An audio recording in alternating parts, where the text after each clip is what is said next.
সবাইকে happy new year. নতুন বছরের শুরুতে আজ তো পিকনিকের দিন।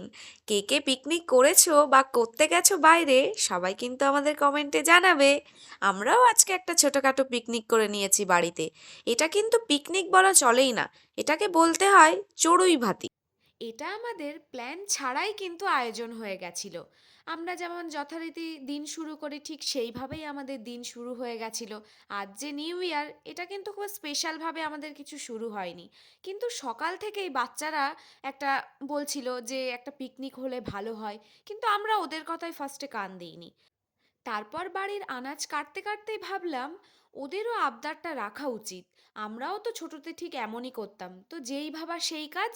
বললাম যে চল তাহলে হয়ে যাক একটা পিকনিক। কিন্তু কি দিয়ে করব পিকনিক, বাড়িতে নেই চিকেন। এদিকে এমন সময় পিকনিকের কথা মনে উঠল, সে সময় তো দোকানের চিকেন সব শেষ, যেহেতু আজ নিউ ইয়ার। তো আমি বললাম ঠিক আছে, বাড়িতে তো আছেই চাইনিজ চিকেন, হয়ে যাক আজকে পিকনিক। আর শীতের সময় সবজি তো আছেই বাড়িতে বিভিন্ন রকম, ফুলকপি, গাজর, আর আছে মটরশুঁটি। আর চাইনিজ চিকেন মানে তো আপনারা বুঝতেই পেরেছেন, আমাদের সবার খুব প্রিয় সয়াবিন। এবার শুরু করে দিলাম রান্না বান্না। আমরা কিন্তু বাড়ির ছাদেই পিকনিক করেছিলাম, বাইরে কোথাও যাইনি। তো এটা বলাতেই বাচ্চারা তো খুব খুশি যে পিকনিক হবে। ওরা আমাদের সেই ছোটবেলার কথা মনে পড়ে গেল, যে আমরাও ঠিক এমনই করতাম, যে পিকনিক হবে কি মজা। আমাদের ছোটতে কিন্তু সেই 5 টাকার লুচি ঘুগনি, সেটা কিন্তু এখন আর ফিরে পাওয়া যায় না। এখন সেই জিনিসটা গিয়ে দাঁড়িয়েছে 50 টাকা, 100 টাকায়। সত্যিই দিনগুলো কিভাবে কেটে গেল, চোখের সামনেই যেন দেখতে পাচ্ছি কত ছোট থেকে কিভাবে বড় হয়ে গেলাম। 31st নাইটে নিউ ইয়ারের যে একটা ক্রেজ, এটা কিন্তু আমি ফিল করতে পারলাম না।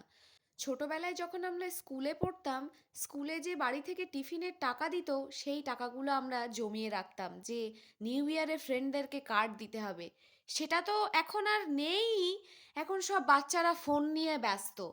নিউ ইয়ার বলতে আমরা বুঝতাম ছোটতে যে ফ্রেন্ডদেরকে গ্রিটিংস কার্ড দেব আর পিকনিক করব। আর এখনকার বাচ্চারা তো সব ফোনেই উইশ। রাত্রেবেলা সব ফোন নিয়েই বসে আছে যে কখন 12টা বাজবো, কখন ফ্রেন্ডদেরকে উইশ করব।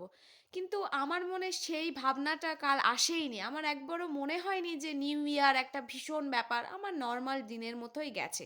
আমার বলতে কি, আমার বয়সী যারা বা আমার থেকে বড় যারা, তাদেরও সবার কিন্তু সেম ফিলিংসই হয়েছে, এক্সেপশনাল কিছু কিছু মানুষের। বয়সের সাথে সাথে সব কিছুই কিন্তু পাল্টে যায়, এটা আমি এখন রিয়েলাইজ করছি।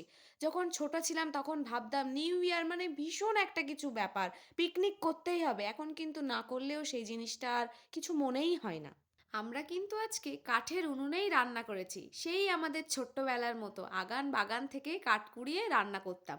আমাদের বাড়ির বাচ্চাগুলোকে আজকে আমাদের সেই ছোটবেলার অনুভূতিটা ওদেরকে একটু দিতে চেয়েছি, যে কেমন লাগে কাঠের উনুনে রান্না করলে।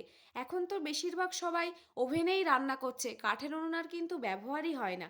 আমরা কাঠের উনুন মানে কি, একদম ইট দিয়ে কাঠ কুড়িয়ে সেই ছোট্টবেলার মতো করেই রান্না করেছি। আমরা খিচুড়ির সাথে করে নিয়েছিলাম বেগুন ভাজা আর ডিম ভাজা। এই ডিম ভাজাটা কিন্তু ছিল সম্পূর্ণ অন্যরকম। আপনারা শুনুন আমরা কি কি দিয়েছি ডিম ভাজাতে। পিকনিক বলে কথা, একটু অন্যরকম না হলে হয়?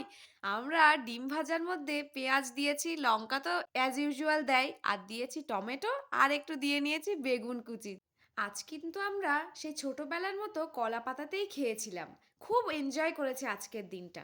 ভিডিও ভালো লাগলে like, comment, share and subscribe করে দেবেন।